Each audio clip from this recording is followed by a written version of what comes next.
नमस्कार. Cook with निशूमध्ये मी निशू तुम्हा सर्वांचं स्वागत करते. आज आपण कच्च्या फणसाची अगदी कमी साहित्यामध्ये अशी झटपट रेसिपी बघणार आहोत. त्यासाठी मी इथे सर्वप्रथम तर एका डिशमध्ये तेल घेतले, कारण फणसाला फार चिकटपणा असतो आणि तो कट करताना ते जर आपल्या हाताला चिक लागला तर तो नंतर निघायला खूप अवघड होते. त्यामुळे मी इथे चाकूला तसेच हाताला देखील तेल लावून घेणार आहे.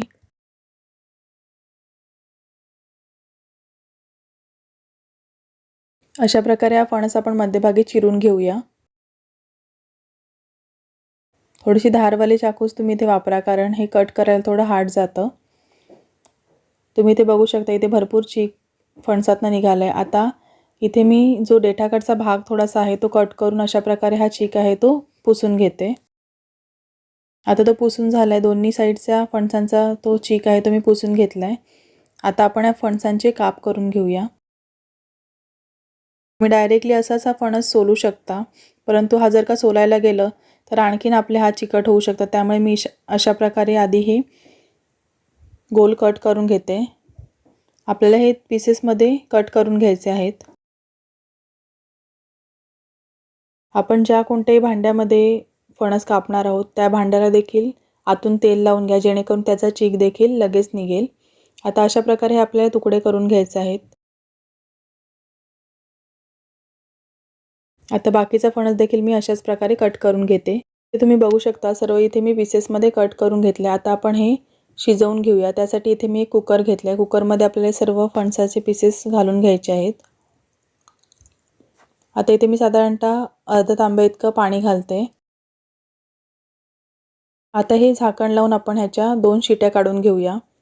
तुम्ही जर का सालं काढून घेतली तरी डायरेक्टली ह्यामध्ये पीसेस घालून तुम्ही हे शिजवून घेऊ शकता.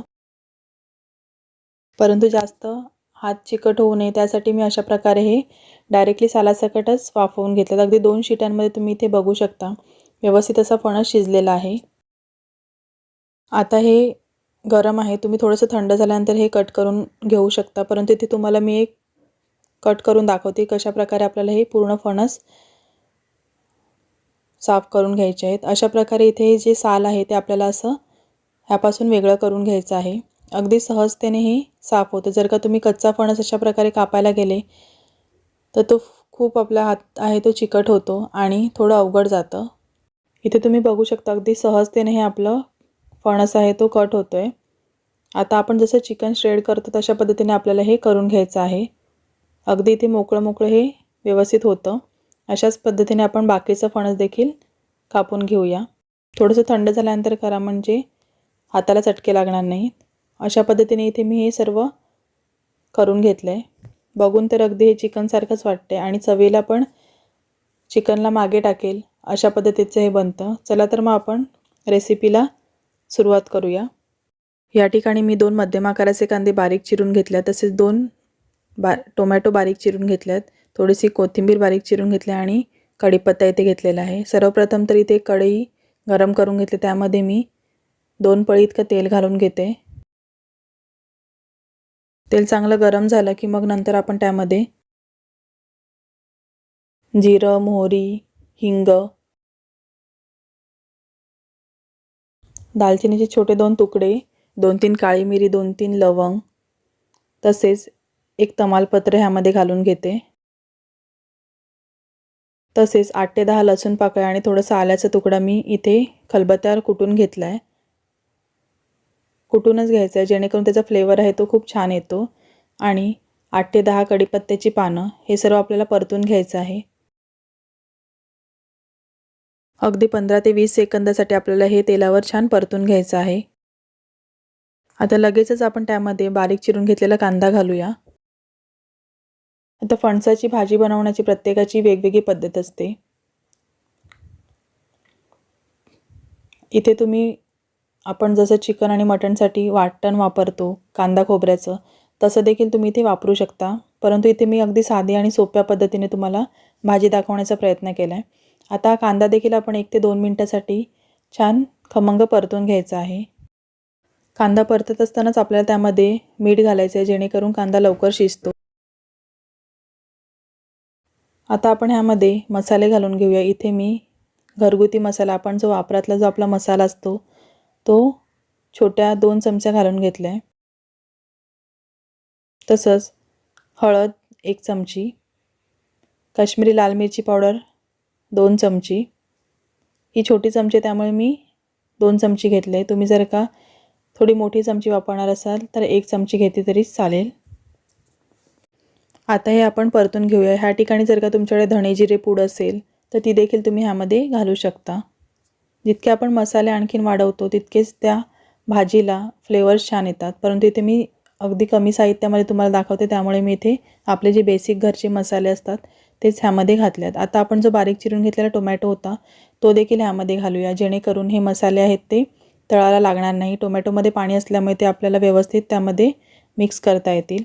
आणि थोडीशी बारीक चिरून घेतलेली कोथिंबीर देखील मी इथे टाकते. थोडीशी आपण वरून घालूया. आता यामध्ये आपण थोडंसं पाणी घालून घेऊया, जेणेकरून हा जो मसाला आपण ह्यामध्ये घातला आहे तो कढईला लागणार नाही. आणि थोडं आपण ह्याला मिक्स करून 5 मिनिटाची लो फ्लेमवर वाफ काढून घेऊया. त्यानंतर तुम्ही इथे बघू शकता छान असं तेल बाजूने सुटले आणि कांदा आणि टोमॅटो देखील थोडंसं आणखीन शिजला गेला आहे.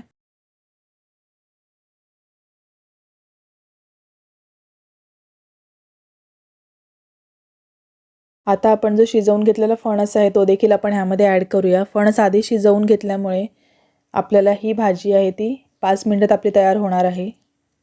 आता आपण ह्यामध्ये मसाल्यांमध्ये चांगला हा फणस मिक्स करून घेऊया.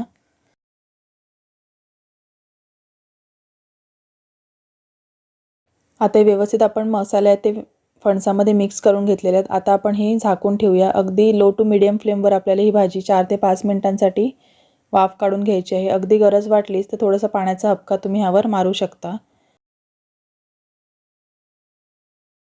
4 ते 5 मिनिटांची वाफ काढून झाले. आता आपण ह्यामध्ये गरम मसाला ॲड करूया. इथे तुम्ही कोणताही गरम मसाला किंवा चिकनचा किंवा मटनचा जो काही मसाला असतो तो देखील ॲड करू शकता. इथे मी चिकन मसाला अर्धी चमची घालते.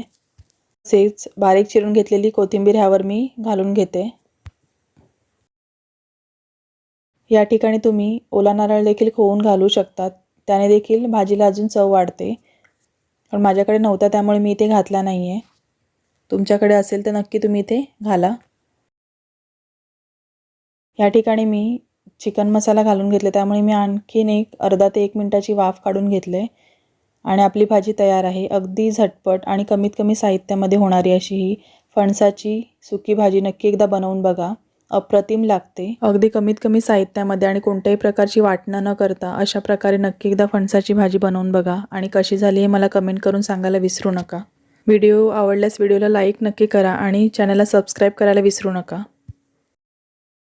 संपूर्ण व्हिडिओ बघितल्याबद्दल धन्यवाद.